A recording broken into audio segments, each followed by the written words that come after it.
on, guys? So today I have a particularly interesting video for y'all. Review on YouTube of a Miata that had a Saab motor in it. Now, as soon as I saw this, of course, I clicked on it and watched the whole thing. So if you guys do want to see the full video, I want to give credit to the people who created this and the owner of the car. So make sure to check out the actual full video. You know, I have my Miata, and I've always considered, if I did engine swap it, what would I swap it with? Would I go with something basic like an LS, or do something else just weird and crazy, something else that's Japanese? And I never really thought about swapping it with a Saab motor. And then I saw this and I saw that it could be done. And that really got me thinking. Now, quite frankly, at the end of the day, I don't think I'll be putting much more money into the Miata for now, at least, especially with the new car. Which, by the way, update on the new car. Actually, I don't have an update for you right now. Today is Monday. This is being uploaded on Wednesday. So on Wednesday,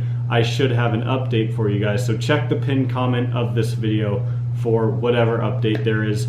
My goal, fingers crossed, is that the reveal video will be out on Saturday. Again, if you guys want to see more live updates on what's exactly going on with the new car, make sure to follow me on Instagram at auto.autopsy, and then you can see everything that's going on, as well as a cool new project that I undertook in the last couple of days, where I actually picked up a passenger seat out of a 2008 9.3, and I'm turning it into a desk chair. So I got it for free, bought a desk chair for $5 at Goodwill, and I'm basically just going to be combining the two and making my own desk chair, and I can use it for videos as well.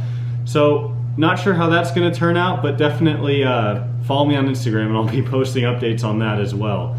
So yeah, let's get back into this video. So this Miata, it's an NB Miata, which is a second generation Miata. It had the same motor that my Miata has, which is the 1.8 liter naturally aspirated motor.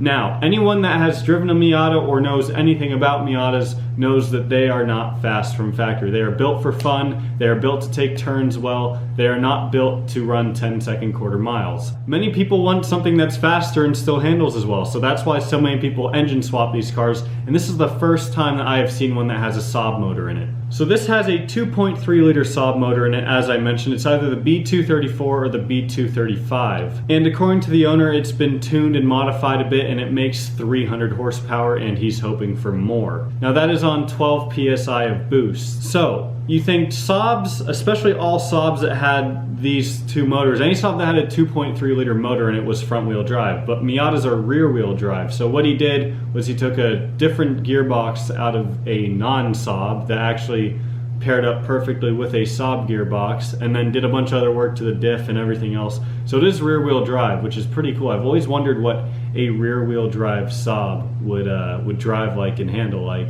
So he's kind of like me. He grew up around Saabs. He said his dad is actually a Saab specialist. I mean, my dad's not technically a Saab specialist, but he knows a lot about them, and he's always doing repairs and teaching me more stuff about Saabs. He said, yeah, they bought all the parts. It has custom motor mounts, custom exhaust, custom trans mounts. There's a whole bunch of custom parts, as well as some parts off RX-7s. It's got a welded diff, coilovers, big wing, upgraded brakes, all these aftermarket parts on it. So it really isn't much of a Miata anymore. It's got a lot of stuff from a lot of different cars, which I think just makes it even cooler. But yeah, he said they did this all by themselves, and they're about $6 grand into it when it's all said and done, which really isn't that bad, because if you're going to do an engine swap on just about any car, the Miata is probably one of the cheapest cars that you can do it on. And if you can do a swap for a whole lot less than that, then that's pretty impressive. And this video is actually almost 2 years old by now, but at the time he did say that him and his dad were hopefully working on some sort of conversion kit that they could sell to get more Saab motors in Miatas. I mean, I just think it's so cool.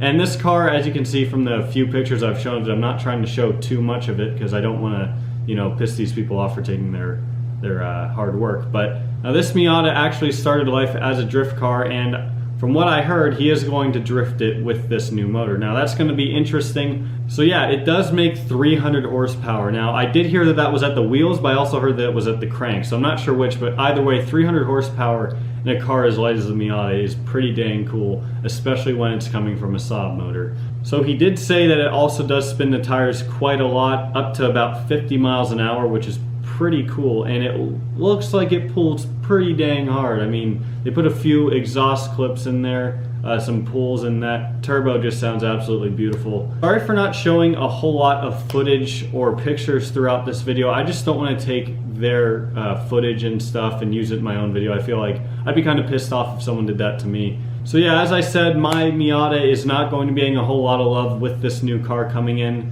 So we'll have to see. Maybe down the road, if I still have it, I can do something crazy like this. I mean, of course, it's going to cost me a lot of money, but I think it'll be worth it if I do decide to do something like that. And it just blows my mind, guys. So if you think I should do this to my Miata, give this video a big thumbs up. Don't forget to follow me on Instagram to see what the hell I'm doing with that Saab seat and turning it into an office chair, as well as stuff on the new car. Hopefully, like I said, the next upload will be the reveal. So with that being said, guys, that's gonna wrap up this video. Thank you all so much for watching. I'll see you next time.